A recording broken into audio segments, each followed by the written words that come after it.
Bueno, gracias a todos los que están conectados hoy. La idea de estos espacios siempre es compartir conocimientos de la mano de personas que son especializadas en temas vinculados a la innovación, la tecnología y el software. Hoy vamos a estar con Ignacio Alonso y Leandro Ponce de León.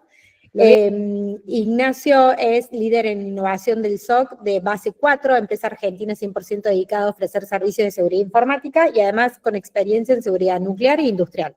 Y Leandro es diseñador gráfico y publicitario, especialista en marketing digital y pay media, también es emprendedor. Gracias a Ignacio y Leandro por sumarse a esta dinámica y compartir sus saberes con nosotros. Si les parece, podemos arrancar con Ignacio. Tenemos unos 20 minutitos de charla y después al final de cada charla tenemos unos 10 minutos para que las personas que están presentes puedan hacer preguntas. Así que adelante, Ignacio. Dale, muy bien, muchas gracias, Clara, muchas gracias. Gracias a todos por haber participado, por la invitación, por el espacio. Hoy venía a hablar de ciberseguridad industrial, ¿sí? Que es una rama dentro de lo que tiene que ver la ciberseguridad, donde básicamente nos dedicamos, ¿sí? Somos como la policía de los hackers, ¿sí? En este sentido.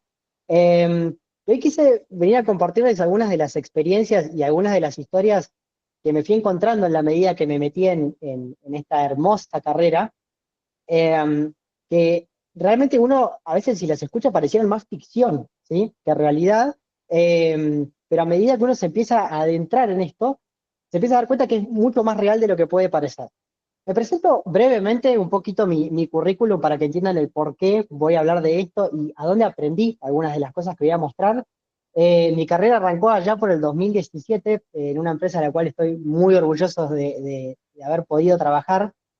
De hecho, aquí está uno de las personas con las que fue mi jefe y que de hecho me abrió el espacio para poder participar acá, Ernesto. Y entiendo que en la edición pasada de las Tech Talks también habló un poquito de INVAP, ¿sí? INVAP es una empresa, diría, de las más importantes de tecnología aquí en la Argentina, que se dedica y trabaja en varias ramas, ¿no? Satélites, radares, y además la parte nuclear.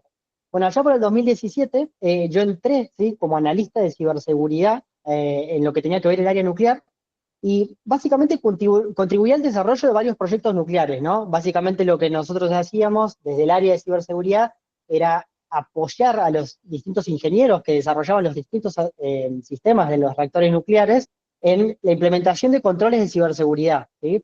Esto lo hicimos en varias fases, muchas veces en partes de diseño, cuando apenas estaban diseñando el reactor o las plantas que tenían que ver con cuestiones nucleares, diseñar desde cero cómo estaban, otras que ya se venían desarrollando, bueno, implementar controles de ciberseguridad en ese mientras tanto, y otras en marcha, cuando ya estaban por ponerlas en producción. Yéndonos al 2020, entré a trabajar como líder, si se quiere, del SOC industrial, ¿sí? Y hoy ya soy líder de la parte de innovación dentro de Base 4 Security, que es una empresa, como decía ahí Clara, argentina, que ofrece servicios 100% de ciberseguridad, es a lo único que nos dedicamos, y específicamente en el área de negocio que es el SOC.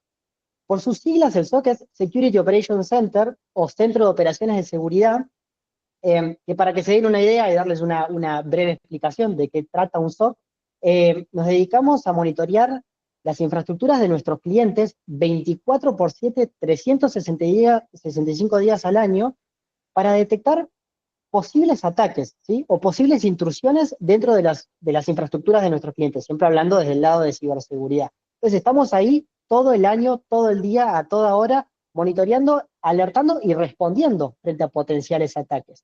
Bueno, en este caso, uno de los rubros a los que nos dedicamos a defender son a todas las empresas que tienen infraestructura industrial, ¿sí? Por eso viene la parte de industrial, ¿sí? Entonces, básicamente a lo que me dediqué yo durante todo este tiempo, diseñamos y implementamos estrategias de monitoreo, ¿sí? Detección para amenazas informáticas en este tipo de entornos industriales, para un montón de organizaciones de un montón de distintos sectores, ¿verdad? Así que bueno, ese es brevemente mi currículum, el por qué me metí en este área, pero bueno, vamos a ir inclusive un poquito más atrás, ¿sí? En mi currículum, porque cuando yo era chico, no sé si por azar o por destino, pero me encantaban las películas de acción. Pero no solamente las películas de acción, había un subgénero particular que me gustaba mucho, no sé por qué, otra vez, que tenía que ver con esta fantasía o estos escenarios donde había un grupo de hackers que hackeaba una ciudad, hackeaba una empresa, hackeaba un reactor nuclear y dejaba en apagón una ciudad o dejaba sin servicios a todo un lugar súper crítico y bueno, eso generaba caos social y un montón de cuestiones que obviamente tienen mucho condimento de ser una película de ciencia ficción, ¿no? Acá puse algunos de los ejemplos que por lo menos a mí me encantaban cuando era un poco más chico, no sé, Duro de Matar 4, donde había un ataque masivo que afectaba todo el transporte, la energía y las comunicaciones y toda la parte de finanzas en Estados Unidos. Entonces se caía la bolsa, no había luz, los transportes, se habían cerrado los aeropuertos, etcétera. Una película espectacular. Traje una un poco más reciente, Zero Days, quizás la hayan visto en Netflix, está Robert De Niro como protagonista. También es una miniserie donde también se habla y todo el driver de la serie es que hay un ciberataque que golpea la infraestructura crítica de los Estados Unidos y genera caos nacional, ¿no? Porque otra vez la bolsa se cae, la parte de los transportes se cae, la comunicación se cae, no se sabe qué es verdad y qué no, entonces genera un caos social súper grande.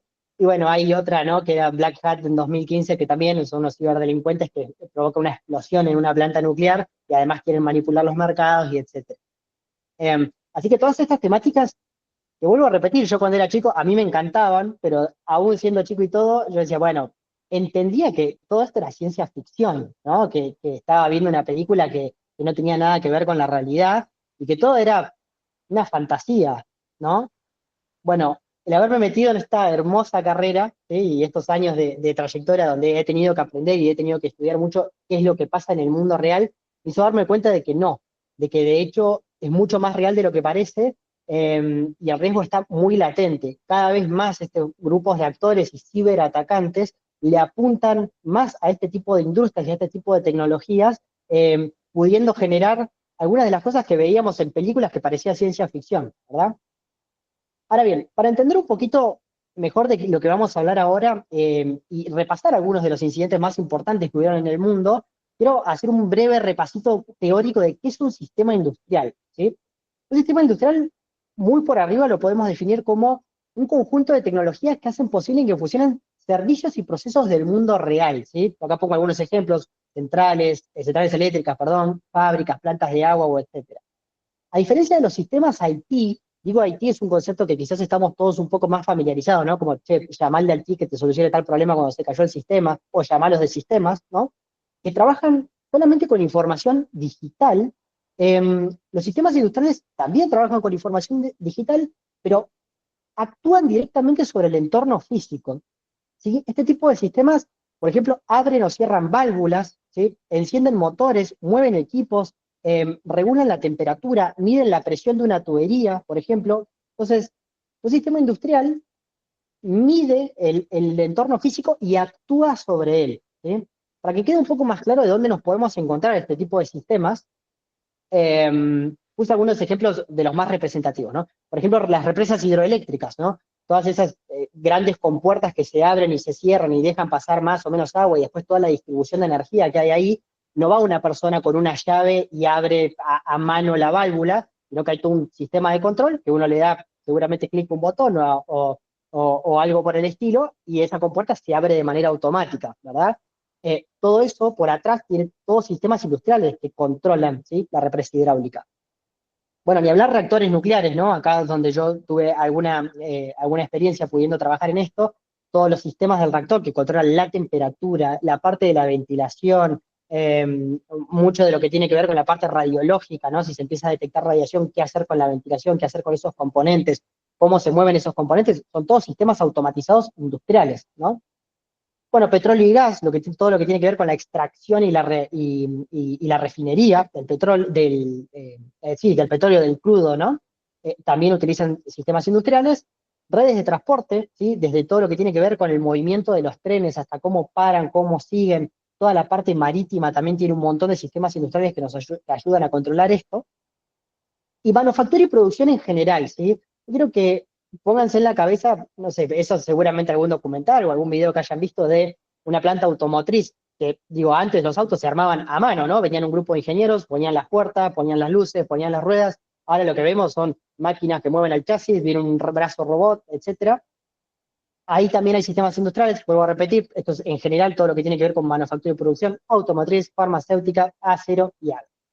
Así que, entendiendo más o menos qué son estos sistemas industriales y dónde actúan, podemos entender un poquito mejor los ataques que hubieron y ya vamos a empezar a repasar algunos de los incidentes más importantes. Hay miles, cientos, de hecho todos los días se ven ataques a este tipo de infraestructuras.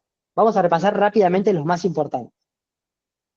Bueno, el primero que me toca bastante de cerca porque fue en la industria nuclear, se llamó Stuxnet, ¿sí? Esto fue en 2010 y le pegó, en este caso, a Irán.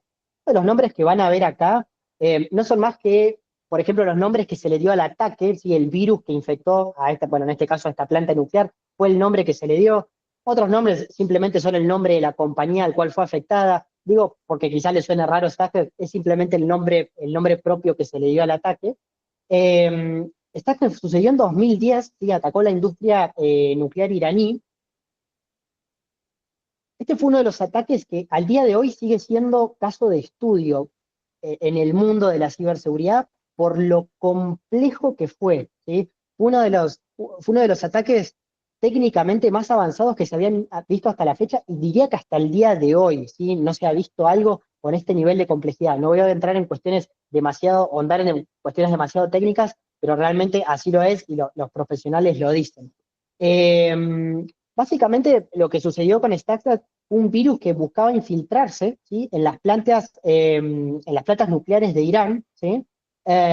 Y lo que buscaba hacer era alterar el funcionamiento de las centrifugadoras de uranio. El uranio es el combustible de los reactores nucleares, y necesitan pasar por un proceso de centrifugación para que de hecho se puedan usar en un reactor nuclear, ¿verdad?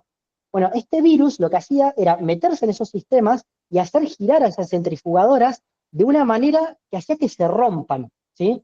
Entonces, sin, por supuesto, que nadie pudiese darse cuenta a simple vista, o que inclusive los operarios que estaban en esa planta lo pudiesen ver. Acá la foto me pareció interesante cuando empecé a buscar información sobre este incidente. Se ve como la planta nuclear y pendrives que entran. Bueno, se cree, no se sabe porque, de nuevo, el gobierno iraní no hizo un disclosure demasiado transparente de lo que sucedió acá, pero hay muchos estudios que lo confirman.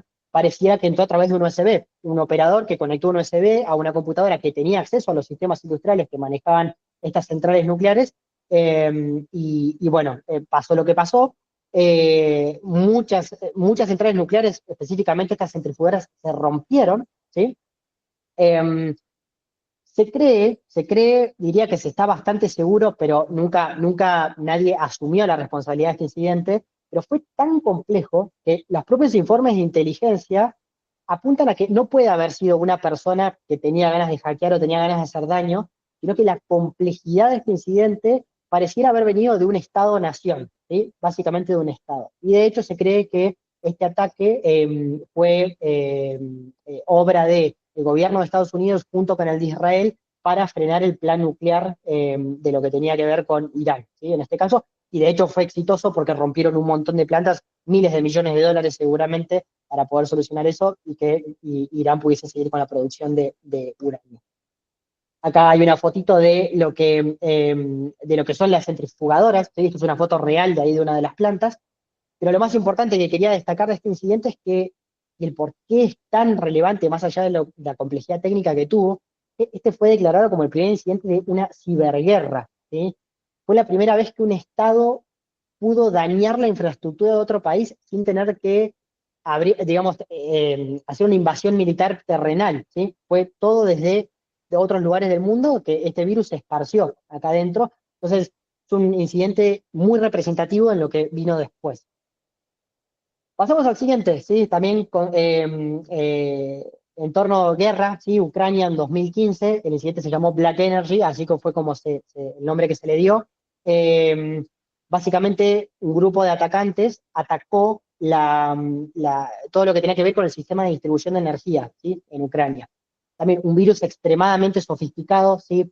Se cree que también puede haber venido de un grupo de ciberactores en Rusia, ¿sí? Otra vez por lo complejo, ¿sí? Que era armar algo así.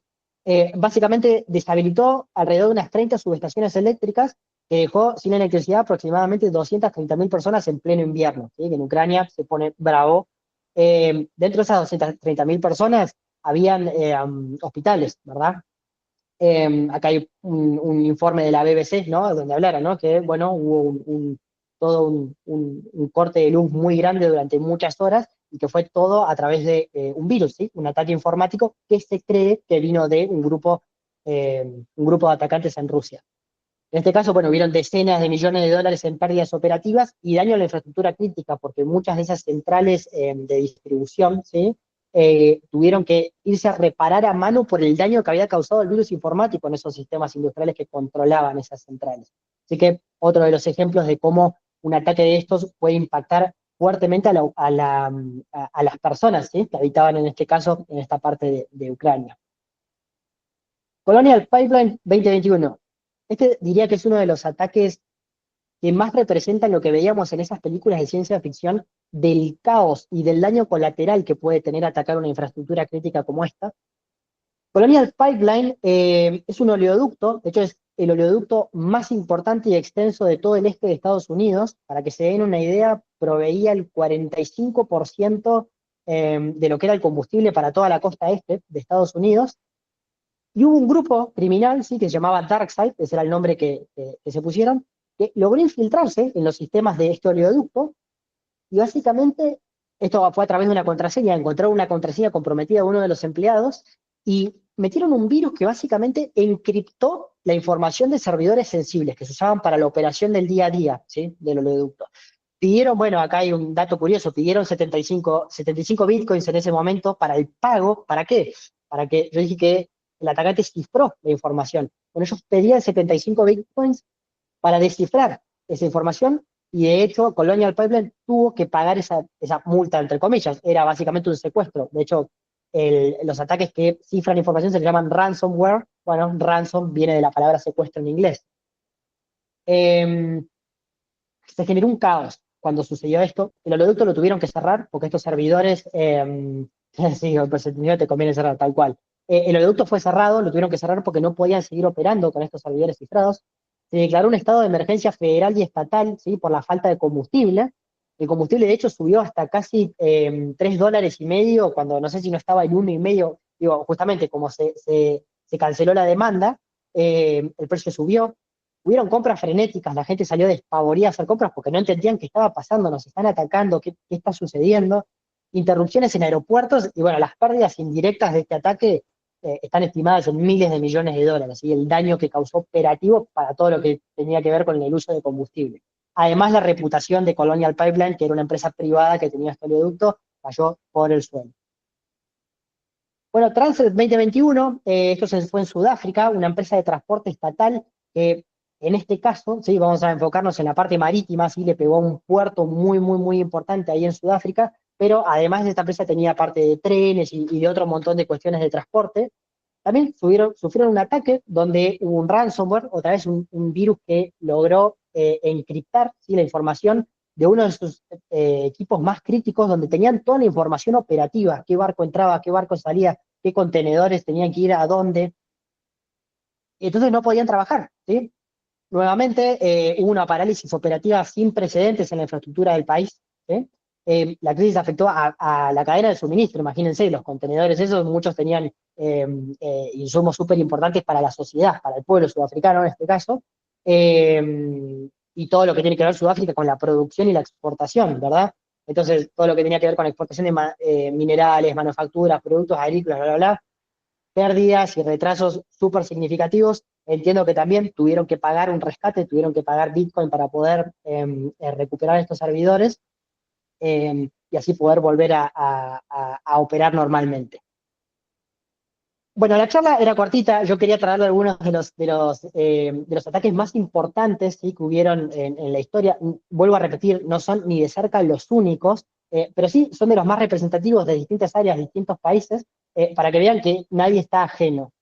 Entonces, algunas de las conclusiones que quiero dejar de ver que esto que antes parecía ficción, ¿sí? Bueno, el riesgo es muy real, ¿sí? Las consecuencias económicas y sociales son muy reales de todo esto que antes parecía ficción, ¿sí? E inclusive hasta humana. Yo acá no quise andar en estos sistemas, yo decía que abren y cierran válvulas, controlan temperaturas. Imagínense que esos sistemas, si son hackeados, pueden tener un impacto real en la vida humana, ¿sí? Así que el riesgo es muy real, esto que se quería ciencia ficción no lo es, pasó, está pasando y seguirá pasando, lamentablemente. La importancia de la inversión en la seguridad. Ya vimos el daño colateral que muchas veces han tenido este tipo de ataques, lo presenté acá, ¿no? Cientos de personas sin luz, eh, compras frenéticas, que vaya a saber el caos social que puede haber generado para esas personas ahí en el este de Estados Unidos. Entonces, invertir en la seguridad de nuestras industrias es invertir en la seguridad de nuestra sociedad, ¿sí? Tenemos mucha infraestructura crítica aquí en Argentina, que es totalmente o más vulnerable que estas industrias con las que hoy estuvimos revisando. Así que es súper importante ser conscientes de que hay que invertir en esto. Y el riesgo no discrimina, ¿sí? Acá un poco lo que quise transmitir es que los escenarios que yo mostré recién obviamente están muy orientados a grandes corporaciones, ¿no? Reactores nucleares, una mega empresa estatal de transporte, Colonial Pipeline, que era un mega oleoducto, pero la realidad es que todo este tipo de ataques podría afectar también a las pequeñas y medianas organizaciones, ¿no? Quizás no tendrían el impacto social, sí, o mediático que han tenido todo lo que yo mostré recientemente, pero imagínense lo que puede pasar para un pequeño productor que produce lácteo, embutidos, lo que sea, y que tiene una fábrica y que tiene este tipo de sistemas, si un virus de esto, otra vez, un ejemplo de los que mostramos, se mete e encripta todos encripta la información clave para su operación diaria, la cantidad de pérdida monetaria que puede tener esa persona o esa empresa, ¿verdad? Entonces, el riesgo no discrimina, todo esto que mostré, algunos ataques, es verdad, sí fueron dirigidos, como el primero, el de Irán, ¿no? Stuxnet, que fue muy dirigido desde el gobierno de Estados Unidos e Israel hacia, en este caso, hacia frenar el plan nuclear, ¿sí? Iraní, pero muchos de los otros que eran ransomware, que vimos que fueron virus que se ingresaron a un sistema, ya sea por un error, porque se robaron la contraseña, no estaban directamente dirigidos a esas organizaciones. Entonces hay que entender que esto nos podría pasar a cualquiera de las organizaciones en las que nosotros trabajamos, ¿sí? Así que bueno, hay que ser muy conscientes de que esto es real, de que está pasando y seguirá pasando, y la tendencia, lo único que nos dice, nosotros trabajamos en un SOC, nuevamente monitoreamos 24/7 este tipo de sistemas industriales y vemos este tipo de ataques todos los días, y es mucho más común de lo que se cree, y las pérdidas que pueden haber de un ataque exitoso son muy, muy grandes. Así que bueno, muchísimas gracias, espero haya sido entretenido, de nuevo, cortito y al pie. Quería mostrarles cuáles fueron los incidentes más importantes, otra vez, generar un poco de conciencia de que esto es real. Así que otra vez, gracias Ernesto, ahí gracias a los chicos de la mesa de innovación y software. No sé si hay alguna pregunta. Ignacio, ahí en el chat hay dos. Bueno, ¿cómo ves el nivel de seguridad industrial local? Nivel de seguridad industrial local. Bueno, miren, yo lo que les puedo decir de Río Cuarto no conozco particularmente, sé que es una provincia que tiene muchísima industria, ¿sí? En el agro y etcétera. Entonces, seguramente hay muchos sistemas industriales. La realidad es que Argentina venía con una deuda muy grande en lo que tenía que ver con regulaciones generales, ya ni siquiera para Río Cuarto o para una provincia en particular, regulaciones generales de cómo llevar adelante un programa de ciberseguridad nacional, ¿sí? Sobre todo por lo que tiene que ver con infraestructura crítica. Nosotros lo que vemos bueno, en mi empresa particular, ¿no? Que nos toca constantemente estar hablando con clientes que llegan y nos plantean algunas necesidades, es que lo que tiene que ver con ciberseguridad industrial está muy, muy verdes. Recién algunas empresas que ya tienen una madurez muy grande o que han sufrido un ataque. Lamentablemente, muchas de las empresas que vienen a nosotros nos vienen a decir, mirá, hace 2 meses me pusieron un ransomware y tuve que parar la planta durante 1 o 2 meses. Recién ahí se ponen a pensar en invertir, y los CEOs de las empresas se dan cuenta del riesgo, ¿sí? que tiene un ciberataque de estos. Pero bueno, a nivel nacional, sí sé que hace poquito ya se empezaron a alargar algunos estatutos, sí, algunas normativas que por lo menos empiezan a definir el marco, ¿sí? De un plan nacional de ciberseguridad. Así que bueno, creo que se va por el camino correcto, pero vuelvo a repetir, muchas de estas compañías o muchos de los targets de este tipo de ataques son empresas privadas, ¿sí? Entonces hay que contemplar el riesgo que tiene que algo de esto pueda llegar a suceder y tomar las medidas necesarias. Bien, gracias por tu respuesta. Después, Jorge Andrade pregunta si podrías recomendar alguna institución para estudiar sobre ciberseguridad. Bueno, una pregunta súper interesante. Se estima que solamente en Latinoamérica la necesidad que va a haber de profesionales de ciberseguridad de acá a 10 años va a ser brutal, ¿sí? Yo les puedo dar mi ejemplo personal. Yo estoy estudiando licenciatura en seguridad informática, ¿sí? Se abrió una carrera hace 3 años en la Universidad Siglo XXI, ¿sí? Está específicamente orientada a ciberseguridad. Voy a salir como licenciado en seguridad informática. Sí que hay otras universidades como la FASTA y algunas otras privadas que ya también crearon carreras específicamente orientadas a ciberseguridad, pero sí hay que entender que muchos de los que trabajamos en este rubro venimos del área de sistemas, ¿no? Entonces, una ingeniería informática, una ingeniería en sistemas te da las bases, ¿sí? Y de hecho hay materias que tienen toda la parte de seguridad en este tipo de carreras para poder abordar este tipo de temáticas. Y hay mucho material en Internet, ya sean cursos de plataformas privadas, inclusive públicos, de lo que se quiera para aprender sobre distintos nichos específicos dentro de la ciberseguridad, que es un mundo brutalmente grande. Así que hay mucho y es un mundo muy, muy interesante. Y vuelvo a repetir, donde van a hacer falta profesionales.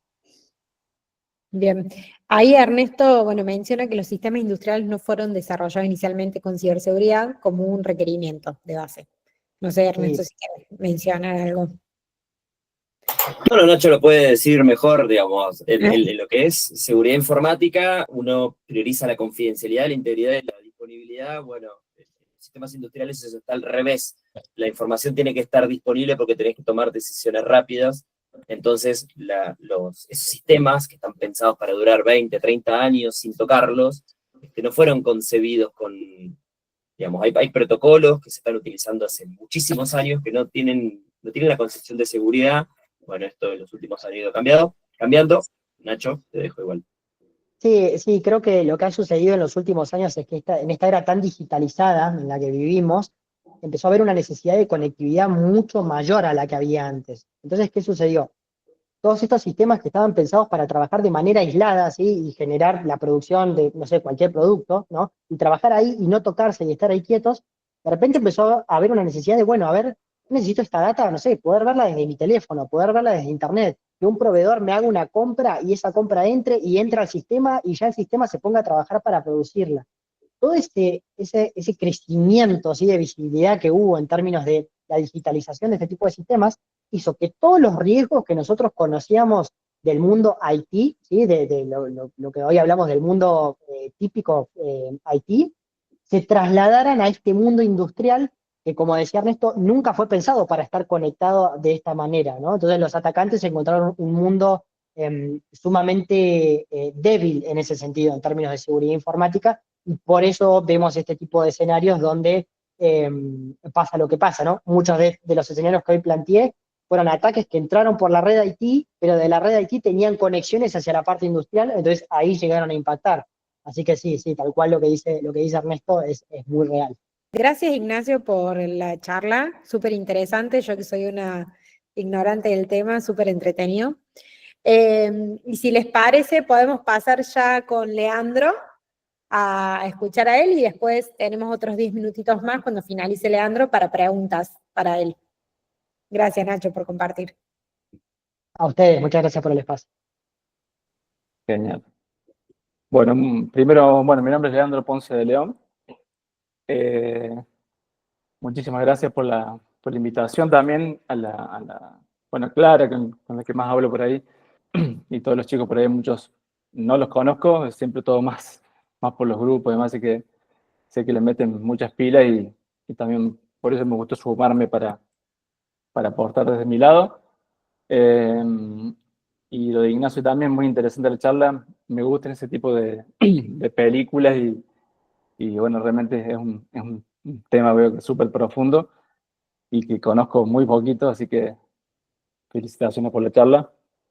Bueno, lo mío va a ser súper práctico, la idea es que sea sencillo. Yo me dedico hace más de 20 años a lo que es diseño, publicidad, siempre en el modo agencia, ¿no? En un momento llegamos a ser unas 8 personas en la agencia, eh, vinculado, ¿no? A lo general, publicidad, marcas, todo lo que fue surgiendo después de lo que es web, hasta llegar un poco a todo lo que es redes sociales, ¿no? Que fue por ahí algo que nos demandaba bastante trabajo en equipo. Y siempre me orienté mucho en esas tareas más de coordinar los equipos, tratar con los clientes, hacer un feedback ahí, conociendo un poquito de todo. Así que bueno, en cuestiones de pandemia ahí ya justo muchos chicos de la agencia siempre se terminan independizando y ahí bueno, justo quedaban los últimos dos y ahí ya transformamos el modo home office y quedamos así para siempre. Y la verdad que se puede seguir trabajando sin problemas y para distintos proyectos por ahí trabajamos con gente, ¿no? de diseño, de web, de programación. Así que eh, siempre me he mantenido trabajando así con distintos rubros, distintas empresas, sobre todo locales, pero siempre buscando la manera de que sea algo funcional, ¿no? Que sea algún servicio que realmente le sirva, estar muy encima ahí de los clientes para detectar cuestiones, sobre todo de muchas empresas que a veces se atrasan con todo el tema digital y bueno, necesitan esa presencia, un acompañamiento, un asesoramiento. Así que bueno, hemos estado en bastante rubro, incluso conociendo rubros por ahí desconocidos que por ahí son un desafío. Yo les quiero comentar un poco sobre lo que estamos trabajando actualmente, que es más enfocado a lo que son las campañas publicitarias. No sé si alguien acá de los que está en la sala, que me levantan la mano, que si han estado haciendo campañas personales, si han hecho algo de anuncios pagos en Facebook, en Instagram, en algún momento.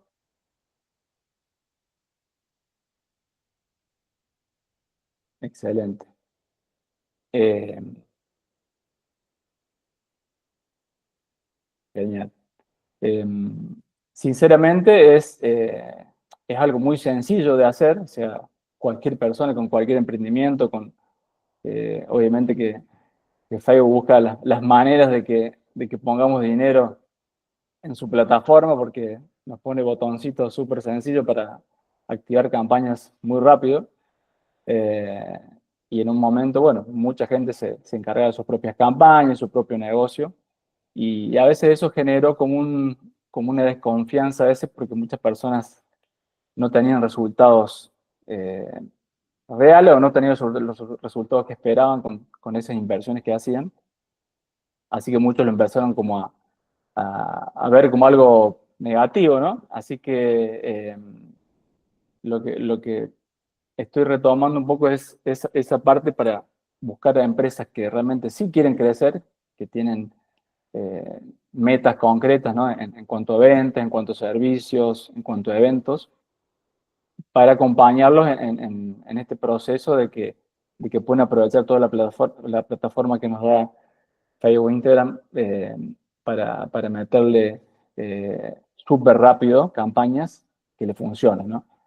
A ver si las paso acá yo. Eh, bueno, una cuestión eh, que, bueno, muchas empresas por ahí se concentraban en esto, ¿no? En buscar seguidores, en buscar me gusta, es una cuestión como una carrera en eso y lo que yo veía de mi parte es que eso no le generaba ingresos, o sea, no es lo que le genera la rentabilidad a los negocios. Simplemente puede ser que mejore el posicionamiento de las marcas, de algún producto y más, pero no está conectado directamente con lo que es la rentabilidad de las empresas, ¿no? Y en base a la inversión que ya está haciendo, y por falta de esto, ¿no? Que mucha gente hacía publicidad además y no medía, entonces no sabía lo que invertía, no sabía eh, si realmente le devolvía consultas calificadas. Así que bueno, mucha gente lo usaba mal la plataforma. Así que bueno, lo que hicimos ahí es un poco tratar de asesorar en eso, en que es una plataforma que tiene mucha información de los usuarios, y nos puede, si hacemos campañas que estén bien segmentadas, que tengamos un objetivo claro, que pueden ser muchísimos, o sea, no solamente venta, ¿no? Sino que puede ser, como digo, eventos, un montón de otras actividades que se pueden promocionar por ahí, y donde podamos ir midiendo junto con el cliente para que esa inversión que hace lo pueda analizar concretamente a ver si le funcionó o no le funcionó. Y lo más interesante es que nos da mucha información, ese feedback que nos devuelven las campañas que hacemos de anuncios, de lo que sea, ¿no? Video, flyer, un montón de soporte que podemos armar, y que a veces no tiene que ver con una gran producción, a veces en cuestiones de, de avisos, simplemente que sean prolijos y que tengan un mensaje claro, podemos detectar realmente qué es lo que está buscando el mercado.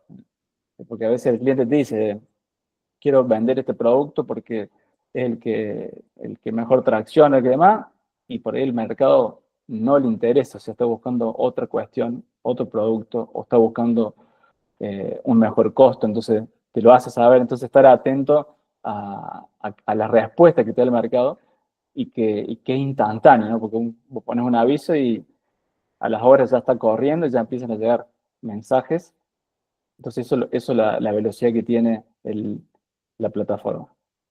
La diferencia un poco por ahí, lo que es orgánica, ¿no? Publicaciones orgánicas y lo que es el pay media, que es los anuncios pagos, digamos, que por ahí mucha gente por ahí tal vez no lo sabe.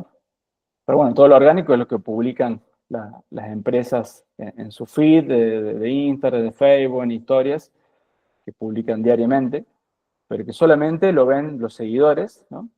Y cuando lo ven, digamos, si realmente es interesante, si tiene una continuidad de publicación, entonces a veces muchas empresas pretenden incrementar su ticket o sus ventas con publicaciones orgánicas y realmente es muy difícil porque hay empresas que tienen incluso muy pocos seguidores, entonces de esos seguidores capaz que a lo mejor te ve un 20%, entonces estás desaprovechando todo el potencial de las redes y a lo mejor invierte en otros soportes, en otros medios publicitarios tradicionales, porque lo viene haciendo así toda la vida y no aprovecha el pay media como una plataforma súper rápida, que se puede optimizar esos costos, que se puede escalar y, y que realmente nos permite segmentar de una manera, o sea, eh, muy, muy directa, ¿no? El mensaje para el producto o servicio, que puede ser local, puede ser nacional, puede ser internacional realmente, no tiene límites en eso. Por eso le ponía ahí la fotito del botón azul de promocionar, que mucha gente lo usa. A mucha gente puede ser que le dé resultado, pero no se puede optimizar, o sea, no se puede medir de una forma profesional, ¿no? Entonces lo que hacemos nosotros con las campañas es tener campañas bien ordenadas, segmentadas, donde le podemos dar números reales al cliente, que analice, que sepa en qué invirtió, que de este botón azul de promocionar es muy difícil llevar un control, llevar un escalamiento, o sea, un montón de cuestiones que, que a veces no quiere decir que sea algo difícil, simplemente es saber qué analizar, qué revisar, para que el cliente le sirva todo lo que sea la publicidad o el dinero que esté invirtiendo, ¿no? Bueno, esto es lo que hablaba también de este embudo que podemos armar, ¿no? En base, obviamente que depende cada rubro, pero definir algunas cuestiones, que esa información lo va a dar el cliente, o sea, la empresa que ya conoce al cliente que se dirige, o sea, necesitamos esa información, eh, crear estos mensajes, que lo que hacemos es testear mensajes diferentes, ¿no? Para ver cuál es el que el mercado le interesa, no el que le interesa al cliente y no el que nosotros suponemos que puede funcionar mejor, sino que el mercado mismo te va a devolver información súper rápido de que realmente sí debe decir cuál anuncio funciona mejor, ¿no? Por eso hacemos competir anuncios, hacemos diferentes creatividades, reel, flyers, un montón de todos los soportes que nos permite ahí Meta, para testear lo que el mercado le interesa. y no andar suponiendo cosas y con los números poder decir al cliente, mira, el que está traccionando súper bien, el que está generando clientes calificados, entonces ya nos ponemos a trabajar mucho más en performance con ese aviso, con ese nicho, un montón de cosas que te permiten eso, convertir esa atención en datos, ¿no? Convertir gente interesada en clientes reales que, que obviamente tiene que tener la empresa la estructura para esa atención al cliente, que a veces muchos no la tienen o no la han desarrollado, y bueno, siguen eh, pretendiendo que el negocio siga funcionando con la gente que entra al local o con los referidos, entonces bueno, realmente no tiene una visión de negocio que se puede escalar. Me dicen si voy muy rápido me frenan, si tienen alguna duda me frenan.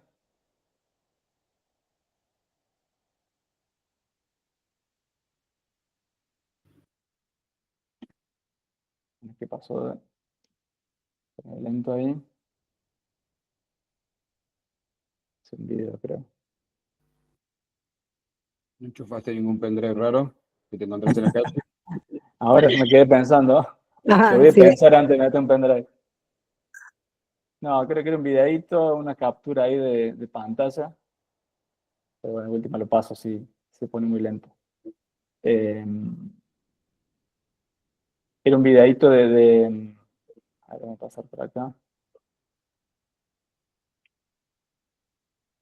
Era un videíto de la biblioteca de anuncios que tiene Meta.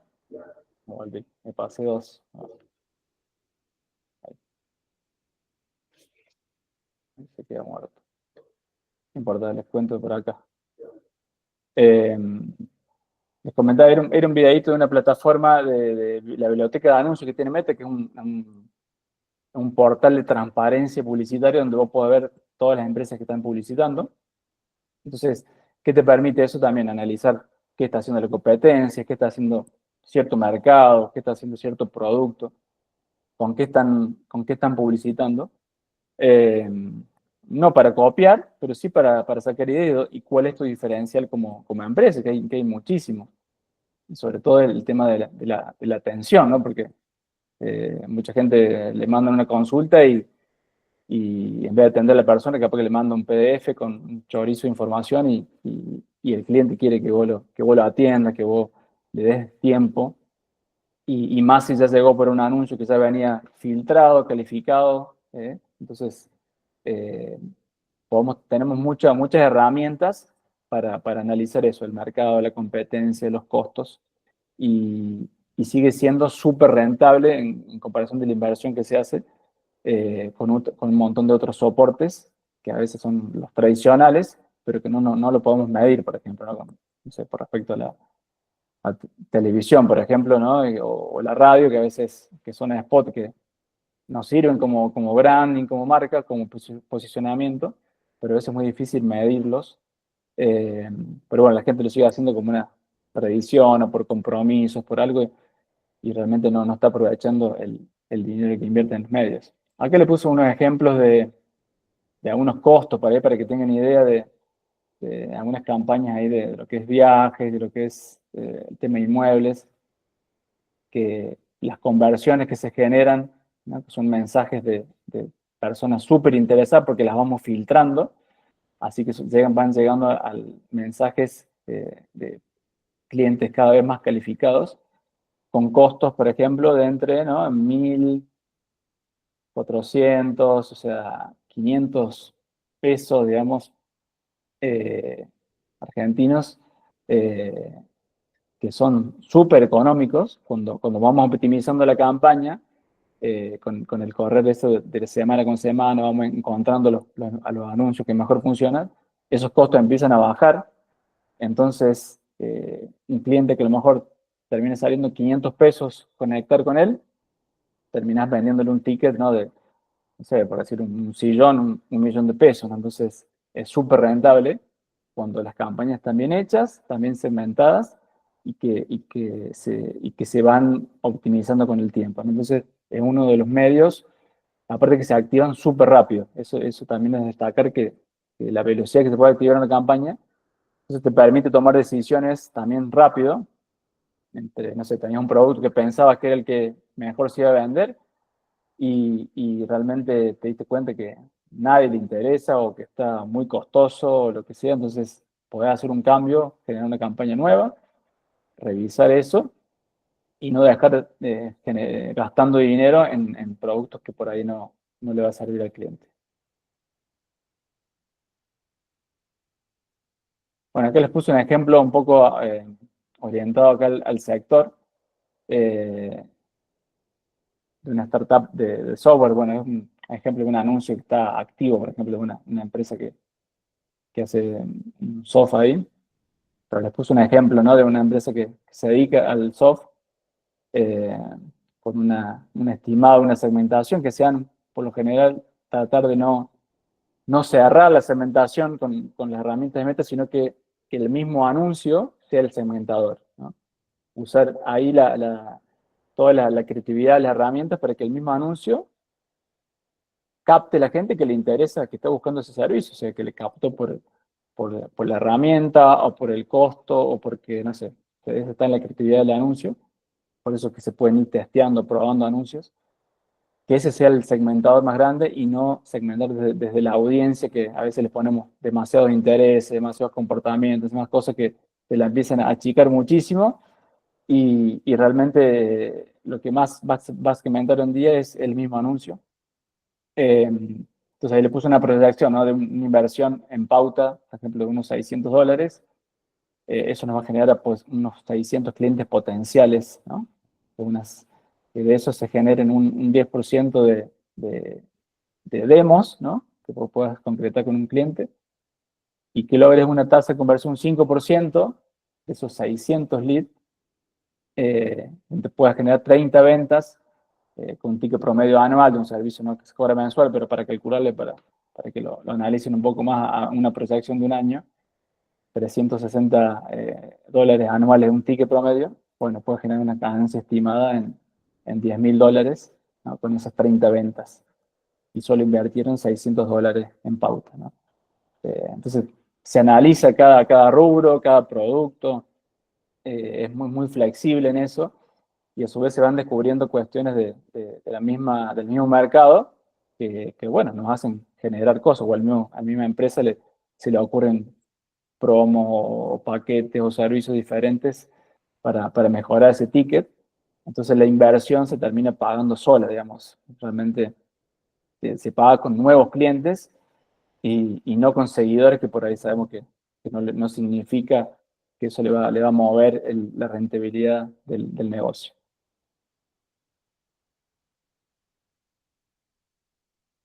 Bueno, aquí le dejé unos tips rápidos por ahí para chequear un poco cómo pueden hacerlo, gente que quiera hacer sus propias campañas también, como para testear algún servicio, un producto, o ayudar a alguien, a un emprendedor, lo que sea. Algunas ideas que lo que pueden hacer, ¿no? A presupuestos de $5 o $10 por día, para que realmente la inteligencia artificial que también tiene Meta y toda esa información le dé tiempo diariamente para conocer cuál es la persona que te hizo clic, quiénes realmente se quedaron a ver el video, o sea, te va encontrando gente cada vez más calificada con el correr de los días, ¿no? Porque a veces la gente pretende a lo mejor tener resultados en un solo día o en 2 días, y realmente hay que aprovechar la plataforma para que va conociendo ese público y cada vez te va encontrando la gente más calificada para que después vos puedas ir tomando decisiones, testear audiencias, creatividades, ¿no? No buscar me gusta, sino que buscar ahí cosas concretas, que te manden un mensaje, que te llenen un formulario, que te visiten una landing, que eso va a ser una señal más de conversión de que te rinde la campaña. Medir el costo por lead, esto que hablamos recién, ¿no? Que un estimado de esto de $1.000, $1, que puede salir un lead aproximadamente, como caro y que después se puede ir optimizando. Y aprender del mercado con los anuncios estos que se pueden testear súper rápido, ¿no? ¿Qué más? Digo, se pueden hacer estudios de mercado con la plataforma, ¿no? De alguna idea que tiene alguna empresa o algún negocio, che, esto funcionará, no sé, quiero abrir una sucursal o algo, no sé, en San Luis, en Tucumán, y realmente se pueden hacer estudios de mercado súper rápido, a un bajo costo, porque ni siquiera necesitan trasladarse ahí, y igualmente para eventos, ¿no? Para este tipo, por ejemplo, de convocatorias, de, no sé, de charlas, de, de capacitación, también, bueno, es una herramienta creo que es súper, súper directa para encontrar la gente que está buscando eso y vos te le cruzas ahí con el anuncio para invitarlo al lugar, darle información y tratar de concretar ahí la que compre la entrada, que se registre. Así que bueno, una plataforma que realmente tiene mucho material. Bueno, es esto, ¿no? El transformar esos likes en lead calificados, donde puedan generarse después una venta, una reserva, lo que sea. Que no sea solamente gastar esto en anuncios, sino que lo que tratamos es de generar oportunidades de venta reales, ¿no? Para que la plataforma, aprovechar todos los beneficios que tiene la plataforma, que le sirva al cliente y a nosotros también nos sirve muchísimo de conocer distintos rubros, investigar, probar, realmente eso te abre un poco la cabeza para ir resolviendo cuestiones que a veces el mercado te la larga ahí en crudo. Bueno, les dejo una pregunta simplemente ahí, ¿qué oportunidad de venta bueno, venta se refiere a convertir, ¿no? Pero pueden crear hoy mismo una campaña simple en Facebook o Instagram que se le ocurriría, ¿no? Tal vez a veces no tiene que ver solo con lo comercial, sino que puede ser algo para apoyar a algún emprendimiento, para apoyar a alguna institución, para, bueno, realmente hay un montón de cosas por hacer ahí y es simplemente investigar, capacitarse un poco, conocer. eh, y la herramienta realmente es súper intuitiva, es súper sencillo. Simplemente es conocer un poco y evitar esos errores que a veces, en este caso, tienen que ver con dinero. Entonces, tratar de que sea lo menos costoso posible. Así que, bueno, esta era la presentación que les quería compartir y agradecerles muchísimo también la invitación al espacio y espero que les haya servido también. Gracias, Leandro, por la charla. Yo tengo una preguntita. ¿Qué red social es la que más atrae o vende hoy en día? ¿Y qué acción también? Porque a lo mejor en una época se usaba mucho la imagen fija y hoy quizás vende más un video. Sí, como redes, viste que hay, o sea, TikTok y YouTube también que tienen una fuerza muy grande. Nosotros nos estamos enfocando mucho en Facebook y en Instagram porque es donde está la mayoría de las personas. O sea, sí o sí vas a encontrar ahí, o sea, una empresa que lanza una campaña ahí, va a encontrar súper rápido clientes potenciales, ¿no? Y después va a tener tiempo para escalar en otras plataformas, para hacerlo crecer, pero lo vemos que es súper rápido en lo que es Facebook e Instagram para arrancar. Y con respecto a los materiales, los videos creo que es la clave, o sea, porque más que muchas empresas siguen haciendo, ¿no? Flyer, viste, cosas estáticas, pero a veces un simple video, incluso, como te decía, a veces no hace falta superproducciones, sino que un video selfie presentando tu producto, mostrando ahí lo que tenés en tu empresa o compartiendo a un consejo, lo que sea, la gente conecta muchísimo más con ese video y sobre todo en la parte, ¿no?, de Reels, que la gente está ahí scrolleando, entonces que vos le aparezca ahí con una solución, resolverle un problema o una oferta o lo que sea, o sea, es un poco usar la creatividad para hacer que frenen ese scroll y sea un potencial cliente, pero sí, en el video es la clave. Lo que más suma hoy. Sí. Gracias. Y ahí Nico tiene dos preguntas. Dice, con la empresa han hecho estimaciones de representación de leads sobre inversión. Y la otra dice, ¿alguna vez armaron capacitación para emprendedores sobre el tema? Representación del lead sobre inversión, a ver si no lo entendí bien. Ahí está en el chat, Nicolás Pérez. Sí, no, lo que decía es decir, más allá de para no cuantificarlo económicamente, porque quizá depende mucho de la inversión, pero sí, bueno, no sé, 0,5% de la inversión cuesta cada lead, por ejemplo. Bueno, por eso, esos que les puse ahí son unos estimados de un costo por lead de $1, ¿no? De un mensaje al directo de Instagram. Pero es muy variable porque depende de la demanda del mercado. Entonces, por ahí, no sé, vos lanzás ahora algo, no sé, por decirte, un curso, ¿no? de campañas publicitarias.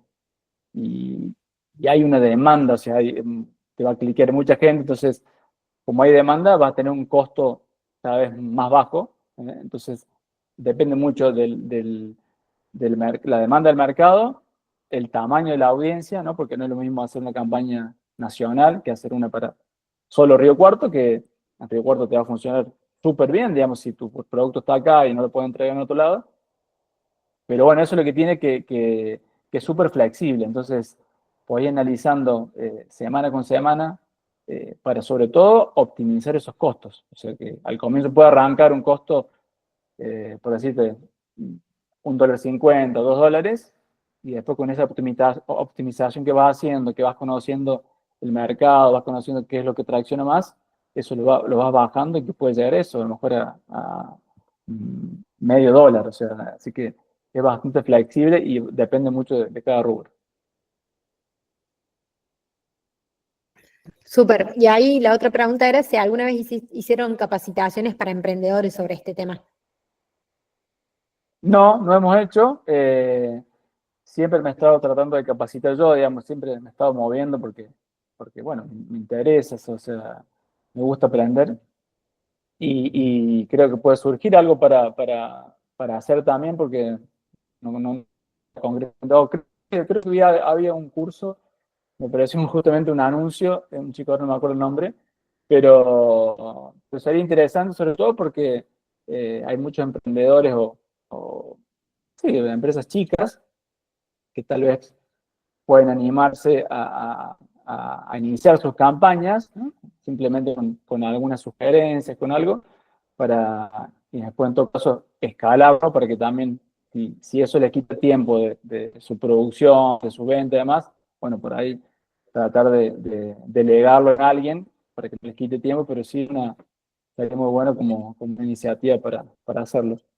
Bueno, una oportunidad ahí para ustedes. Sí. Y de la última pregunta en el chat de Jorge Andrade, pregunta si hay una verdadera diferencia entre Facebook e Instagram a la hora de conectar con potenciales clientes y si hay una que sea más beneficiosa que la otra, según tu opinión. ¿Qué opinas sobre anuncios de WhatsApp? Bueno, son varias preguntitas, si querés ir respondiendo de aparte. Bueno, en realidad eso depende mucho de la audiencia, digamos. A veces muchos lo asocian a Facebook con gente de más edad, esas cuestiones, digamos, tiene como esa idea, pero en realidad hay rubros, hay productos que lanzas una campaña y te termina llegando capaz más por Messenger que por directo de Instagram. Y eso también varía en otros países. Por ejemplo, en México se usa mucho más Facebook que Instagram, por ejemplo. Que por ahí nos cruzamos información con gente que está haciendo campaña en otros países y demás. Entonces, es detectar eso por dónde te escribe el mercado. O sea, no suponerlo, o sea, y ver qué te devuelve. Total, si la campaña de arrancaste te llegaron más por Facebook, bueno, lo que haces es orientar la campaña directamente a Facebook y dejar de invertir dinero en Instagram, que sabes que tu público no está ahí. Entonces eso lo determina el público, pero yo tengo casos de ambas plataformas que funcionan perfecto, cuando el mensaje es claro, es creativo y está orientado a una audiencia específica. Son aprovechables las dos, 100%, o sea, funcionan muy bien las dos. Y la otra pregunta que me decía ¿De qué opinas sobre anuncios de WhatsApp en WhatsApp? Sí, o sea, las campañas se pueden orientar a que la gente cuando haga clic te vaya directamente al WhatsApp, por ejemplo. Esa es una opción. ¿Qué pasa con eso? Que a veces por ahí no lo recomendamos a veces de entrada. ¿Por qué? Porque cuando estás cuando estás navegando, digamos, estás en Instagram y haces clic, ese clic te saca de la plataforma, te lleva, te abre la aplicación de WhatsApp. Entonces a veces ese tiempo de salida, a veces puede ser que distraiga a la persona si realmente no está calificada o no le interesa realmente tu producto. Entonces por ahí orientamos directamente primero que sea un directo de Instagram, por ejemplo, o un directo de Messenger, y de ahí sí, con filtros que le podemos agregar ahí en la atención, derivarlo al WhatsApp directamente, ¿no? Pero a veces si hace la campaña directo, puede ser que mucha gente por ahí, al salirse de la plataforma, no sé, puede ser que se pierda ahí así por ahí otra gente que arranca directamente por WhatsApp y dice, no, quiero atender Instagram, quiero que me escriban directamente por WhatsApp. Bueno, es un riesgo por ahí tomás, pero por ahí la sugerencia es que arrancar por los mensajes. Bien. Bueno, ahí Jorge te agradece por la respuesta muy claras y agradecerte, Leandro, por tu charla y tu tiempo, Ignacio también. Agradecerlos a ambos por el tiempo que dedicaron hoy y por todas las charlas que nos dieron. Y bueno, si alguien más tiene alguna consulta, nos pueden dejar o podemos compartir sus teléfonos en el grupo de la comunidad. Así. Bueno, gracias a todos por haber estado acá presentes y nos vemos en la próxima Tech Talk, que será en septiembre, mediados de septiembre. Así que nos vemos, que muy bien. Muchas gracias. Gracias, Bien. chicos. Nos vemos.